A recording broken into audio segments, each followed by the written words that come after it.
Belilah kebenaran dan jangan menjualnya lagi.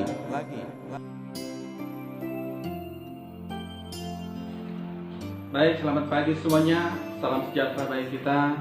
Shalom semuanya. Masih semangat? Ya, puji Tuhan, kembali saat pagi hari ini kita boleh bertemu sekalipun lewat video ini. Kita coba menyampaikan firman Tuhan untuk pagi hari ini. Pagi hari ini kita akan belajar dari firman Tuhan dalam Amsal pasal 23 ayat yang ke-23 bagian A-nya. Demikian firman Tuhan. Belilah kebenaran dan jangan menjualnya lagi. Sekali lagi, belilah kebenaran dan jangan menjualnya lagi. Kalau kata beli, kita disuruh untuk membeli kebenaran. Nah, arti kata membeli berarti kita harus membayar harga untuk itu. Ya. Membayar harga dari apa yang kita beli. Ini juga berarti kita harus berkorban untuk mendapatkan sesuatu hal. Nah, jadi bukan didapatkan secara gratis ya, atau tanpa bayaran atau tanpa pengorbanan. Biasanya sesuatu yang didapat dengan gratis, free atau pemberian ya, kurang dihargai kalau dibandingkan dengan sesuatu hal yang kita dapat dengan berkorban atau hasil keringat kita sendiri ya, atau yang kita beli dengan uang kita. Nah, di sini katakan belilah kebenaran ya. Nah, apa itu kebenaran? Kebenaran dalam Yohanes pasal 17 ayat 12 dikatakan firman itu adalah kebenaran. Ya, jadi kebenaran di sini yang harus kita beli adalah firman Tuhan. Ya, mengapa kebenaran harus dibeli? Nah, ingat dalam Kejadian pasal 1, segala sesuatu atau langit dan bumi dan segala yang ada di dalamnya itu terjadi hanya lewat firman atau lihat kebenaran. Setelah dikatakan berfirmanlah Allah. Ya.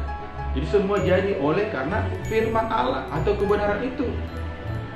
Nah, jadi maka dikatakan belilah kebenaran. Jadi kalau kita memiliki kebenaran atau firman Allah, maka tidak ada yang mustahil bagi kita.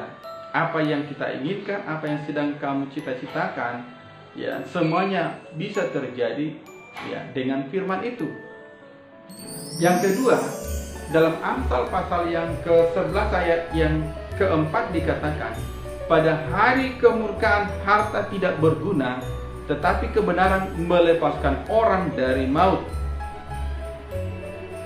Terutama sekarang ya, yang sedang melanda sampai kita harus dirumahkan, belajar di rumah, itu virus COVID-19 yang sedang mewabah.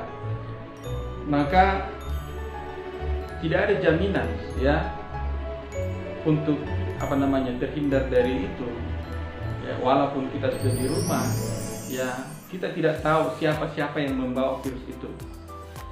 Itu hanya sekedar untuk memutus mata rantai itu.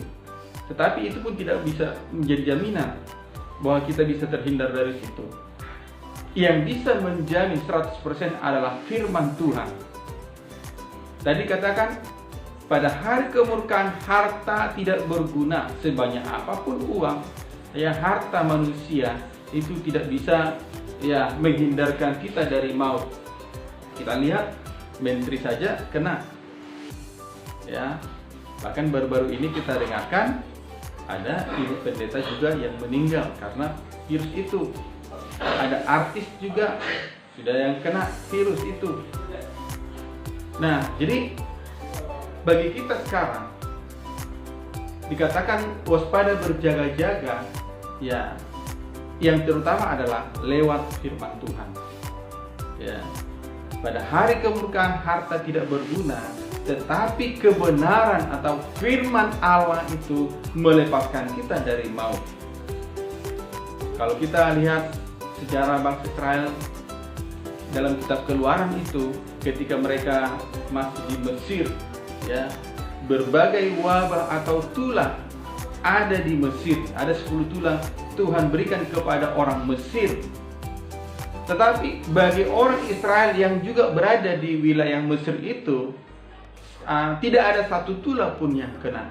Bagi orang Israel, bagi umat Tuhan, ada Tuhan berikan perbedaan bagi orang yang percaya dan orang yang tidak percaya, bagi orang yang memiliki kebenaran firman Tuhan dan bagi orang yang tidak memiliki firman Tuhan.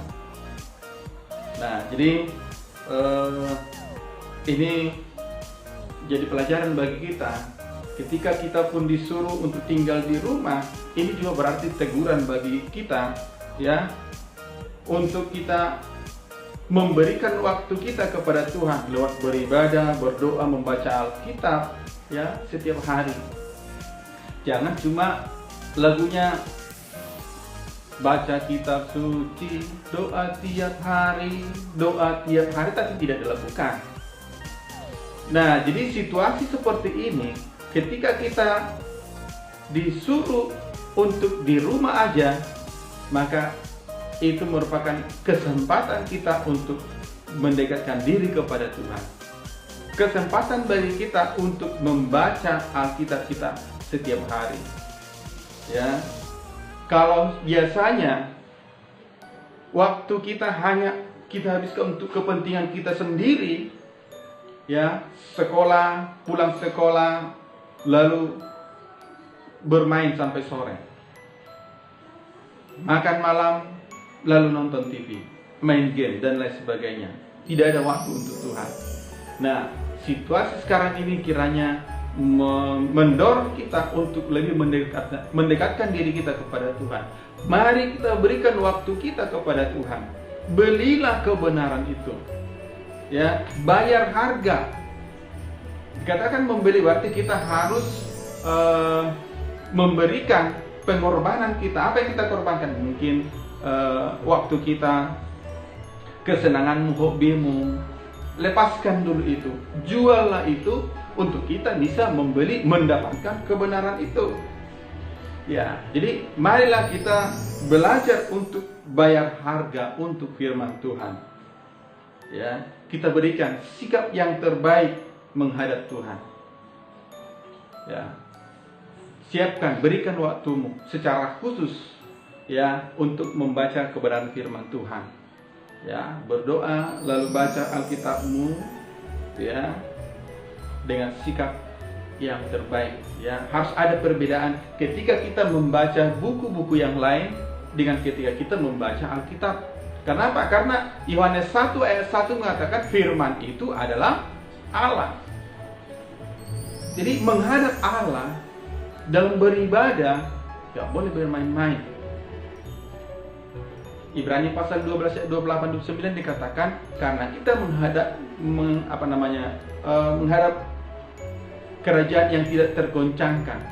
Ya, mari kita beribadah menurut cara yang berkenan kepadanya, itu dengan hormat dan takut. Ya.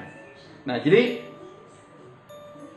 mari kita, ya, siapkan hati kita, ya.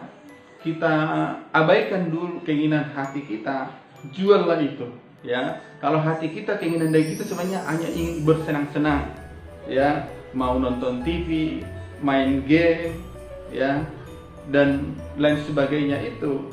Mari kita jual dulu itu, lepaskan itu untuk dapat membeli kebenaran. Artinya apapun harganya, mari kita bayarkan untuk mendapatkan firman Tuhan atau kebenaran itu. Kita harus rela membayarnya, ya. Sama seperti dalam kitab Injil Matius itu, ada seorang pedagang yang sedang mencari mutiara, ya. Dan ketika dia mengetahui ada mutiara di satu ladang, maka dikatakan di situ dia rela menjual segala harta miliknya lalu membeli ladang itu. Karena dia tahu, ya, bahwa mutiara itu berharga. Ya, dia rela menjual segala harta miliknya. Nah, dikatakan tadi dalam Amsal 23 itu, belilah kebenaran dan jangan menjualnya lagi. Ketika kita sudah mendapatkan kebenaran itu, sudah tahu tentang firman Tuhan, maka kita belajarlah hidup sesuai dengan firman itu, sesuai dengan kebenaran firman Tuhan, berkata yang benar sesuai dengan firman Tuhan. Tidak ada lagi kata-kata dusta, ya, berbohong, membohongi orang tua, membohongi teman, kakak dan lain sebagainya. Tidak ada lagi fitnah, tidak ada lagi kata-kata kotor, ya, tidak ada lagi yang memaki-maki orang dan sebagainya. Kemudian berbuatlah yang benar, bertindak yang benar, ya, tidak menipu atau tidak pura-pura, ya. Tugas dikerjakan dengan baik, baik tugas di rumah maupun tugas sekolah, ya. Jangan lagi harus dipaksa orang tua, ya. Kemudian tunjukkan sikap yang benar. Bagaimana kita berhadapan dengan orang tua atau orang yang lebih tua dari kita, kakak-kakak kita, baik kakak di rumah maupun nanti ketika masuk sekolah, kakak-kakak kelas, ya, kita tunjukkan bahwa kita sudah mengerti firman Tuhan, ya. Kemudian, ya, tadi katakan, ya, jangan menjualnya lagi, ya. Jangan gantikan firman Tuhan kebenaran dengan yang lain-lain. Apakah itu hobimu tadi, ya, orang yang sudah biasa sekarang ini, ya, banyak anak-anak yang kecanduan game, ya, itu bahaya. Bahkan rasa lapar pun bisa ditahan-tahan, ya, karena asiknya. Coba gantikan dulu itu dengan firman Tuhan, membaca Alkitab, ya. Firman Tuhan katakan manusia hidup bukan dari roti saja, tapi juga dari setiap firman Tuhan atau perkataan yang keluar dari mulut Allah. Firman itu menghidupkan. Kalau yang lain-lain itu game dan lain sebagainya itu justru mematikan. Kita tahu sudah banyak orang yang sakit, kurang waras, mata rusak hanya gara-gara main game atau gadget atau HP itu. Jadi sekarang belajarlah untuk memilih mana yang terbaik, mana yang mengandung keselamatan. Ya, kalau dalam Matius pasal 24 ayat 35 dikatakan, langit dan bumi akan berlalu, tetapi perkataanku atau firman Tuhan tidak akan berlalu. Firman itu kekal. Kalau dunia dan segala isinya, kalau dalam suratan Petrus katakan, akan lenyap, akan hancur oleh nyala api. Nah, apakah kita masih memilih dunia yang akan hancur? Sementara ada firman kebenaran yang kekal, firman yang menghidupkan, firman yang menjadikan dari yang tidak ada menjadi ada. Mana yang kita pilih? Ya. Ayat yang terakhir Matius 6 ayat 33 dikatakan, tetapi carilah dahulu kerajaan Allah dan kebenarannya, maka semuanya itu akan ditambahkan kepadamu. Semuanya apa? Apa yang ada di pikiranmu, apa cita-citamu, ya, itu bonus dari Tuhan. Yang penting kita utamakan dulu tentang kerajaan Allah, atau kita utamakan dulu hal yang bersifat kekal. Itulah firman Tuhan dan kebenaran itu. Jadi kebenaran ini adalah inti kehidupan kita, ya. Itu inti hati Tuhan dan itulah juga inti kehidupan kita, ya. Karena itu dikatakan belilah kebenaran dan jangan menjualnya lagi. Jangan gantikan firman Tuhan dengan hal-hal yang duniawi yang sebentar akan lenyap. Ya, kita lihat aja sekarang, ya, harta kadang tidak berguna, ya. Kalau sudah diambang kematian, ya, kalau nafasnya ya sudah tentukan, sebanyak apapun hartanya itu tidak bisa membeli nafas, karena nafas kita ini hanyalah dari Tuhan. Demikian, ya, firman Tuhan. Tuhan Yesus memberkati. Selamat beraktivitas di rumah saja. Puji Tuhan.